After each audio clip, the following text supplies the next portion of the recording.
नमस्कार मित्रांनो, ठरलं तर मग या मालिकेच्या 10 सप्टेंबरच्या भागात काय झालं हे जाणून घेण्या अगोदर आपण कालच्या भागात काय झालं छोटा रिकॅप बघूया. काल आपण बघितलं होतं की अर्जुनने कुसुमताईच्या मदतीने सायलीचं शाळेचं आय कार्ड शोधलंय. त्याच्यावरचा फोटो जरी खराब असेल तरी ते अर्जुन आय कार्ड घेऊन घरी आलाय आणि ते आय कार्ड बॅगेत ठेवताना त्याला सायलीनं बघितलं असतं. मात्र अर्जुनला ते आय कार्ड मला सापडलंय किंवा मी तुझ्या आईवडिलांचा शोध घेतोय हे त्याने आत्तापर्यंत सायलीला सांगितलेलं असल्यामुळे ते सगळं लपून छपून करत असतो हे पण सगळ्यांना माहिती आहे. मात्र सायलीला संशय येतो की हा आपल्याशी खोटं बोलून जातोय आणि काहीतरी लपवतोय. म्हणून आजच्या भागात ती त्याची बॅग काढते आणि त्यात तिला सापडतं तिचं शाळेचं आय कार्ड.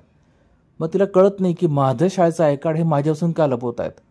आणि मग अर्जुन आल्यानंतर मात्र ती त्याला विचारते की तुम्ही माझं शाळेचं आय कार्ड माझ्यापासून का लपवताय आणि असं का करता तुम्ही. मग तो सांगतो की मधुभाऊंनी मला तुझे आईवडील जिवंत आहेत हे सांगितलंय आणि तुला जर हे सांगितलं असं तुला त्रास होईल म्हणून तुला सांगितलं नव्हतं मी. मात्र तुला आता कळालंच आहे तर मी तुझ्या आईवडिलांचा शोध घेणार. मात्र सायली भयंकर चिडते.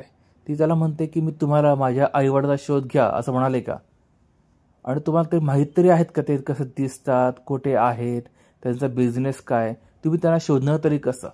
मात्र अर्जुन तिला म्हणतो की तू काहीही म्हण मी तुझ्या खऱ्या आईवडिलांना शोधणार म्हणजे शोधणारच.